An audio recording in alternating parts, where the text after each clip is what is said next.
Moi everybody and welcome back yet to another video. Autumn is here.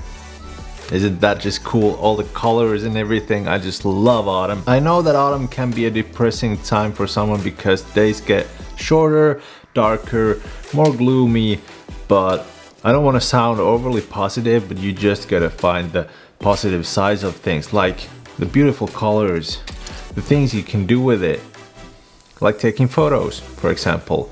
Try to channel that depression or that anxiety you get to something good like photography. And here we go to photography.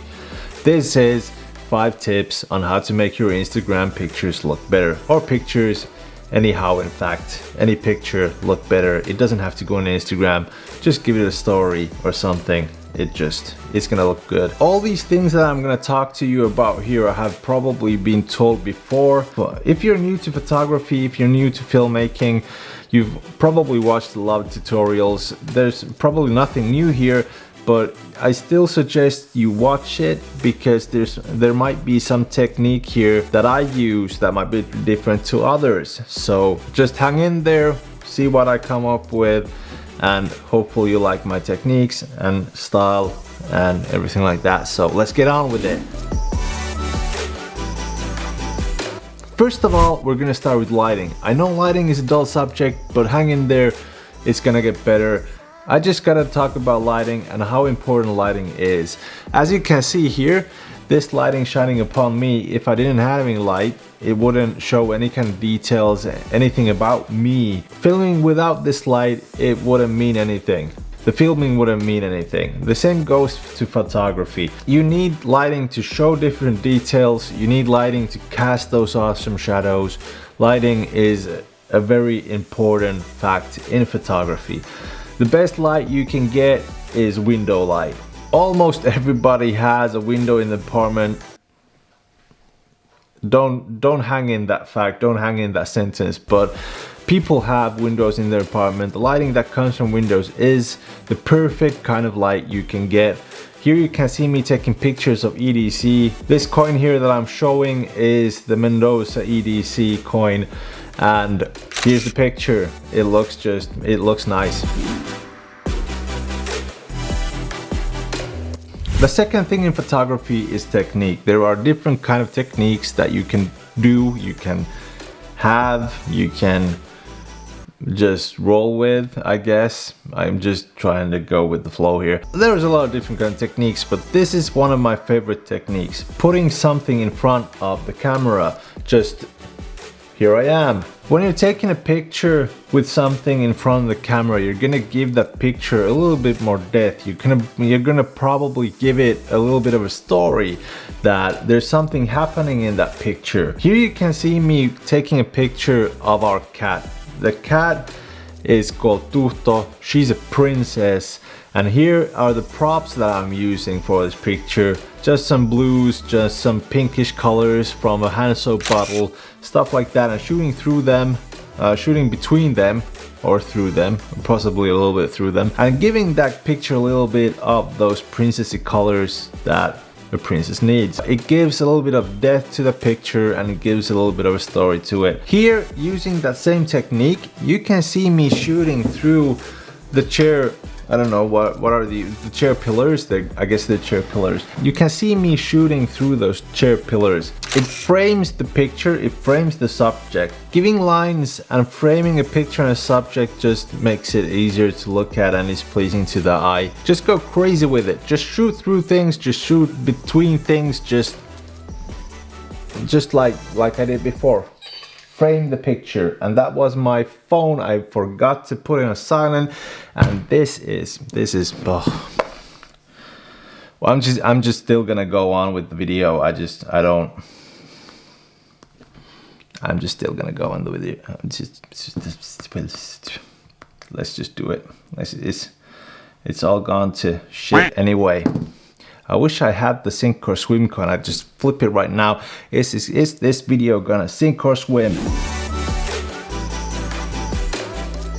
Okay, the fourth technique that I'm gonna tell you about is reflections. Reflections give that picture even more depth, even more story, even more awesomeness that you could ever think of. You can use mirrors, you can use window reflections, you can use your induction stove or hock or whatever you call it. You can use water, you can use knives, spoons, anything that gives a little bit of reflection. Just give it something nice to the picture. Actually, the phone gives a reflection too. I could actually see if I could do something here. It's a dirty, dirty phone. Something like that. Here you go. You got a nice reflection right there.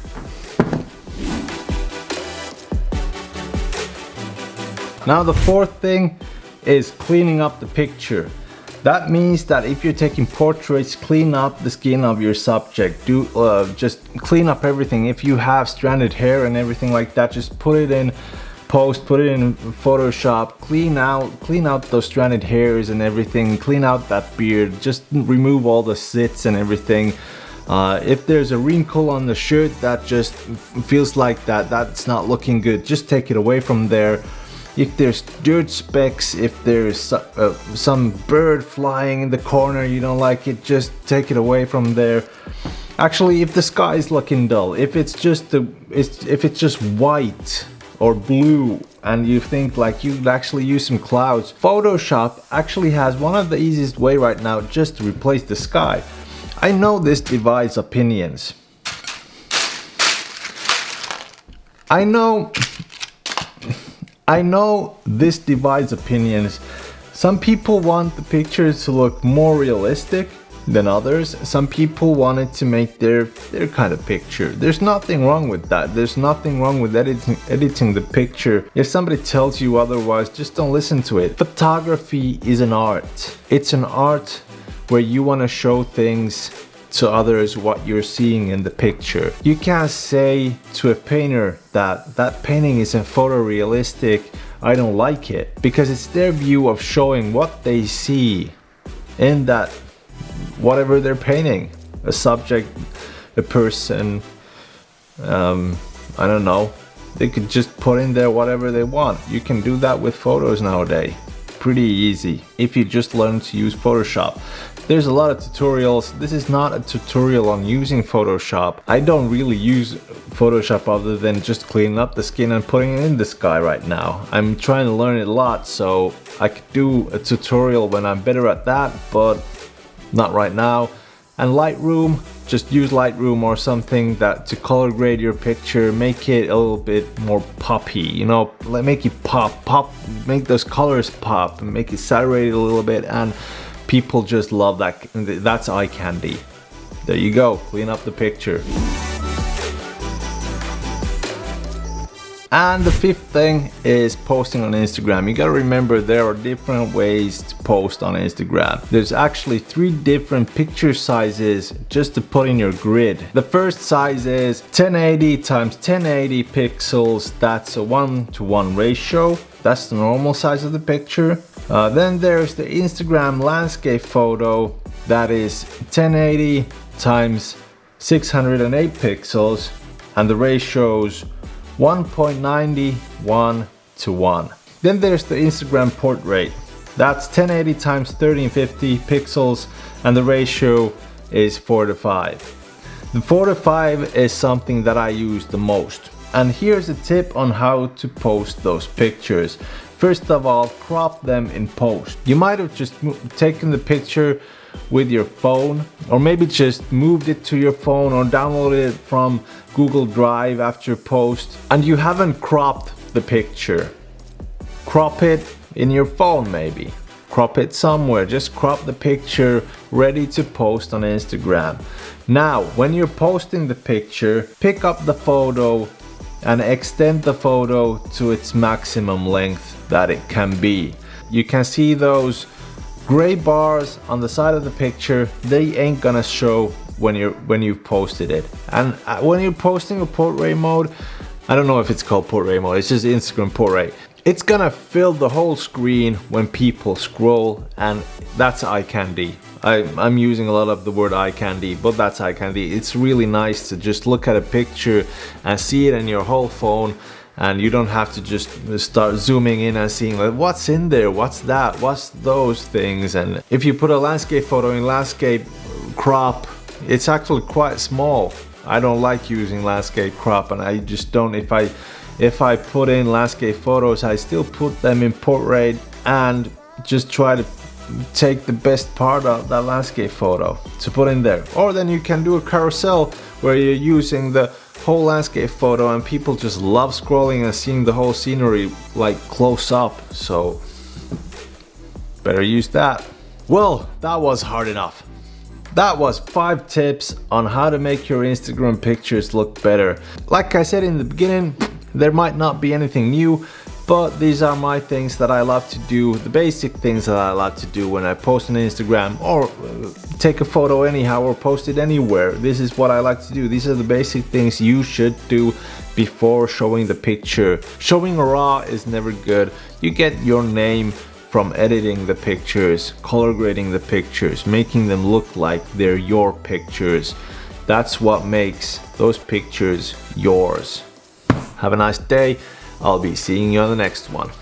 Where's my cap?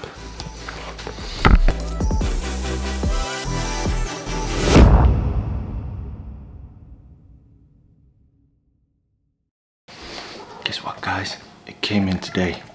Time to check it out. Sink or swim.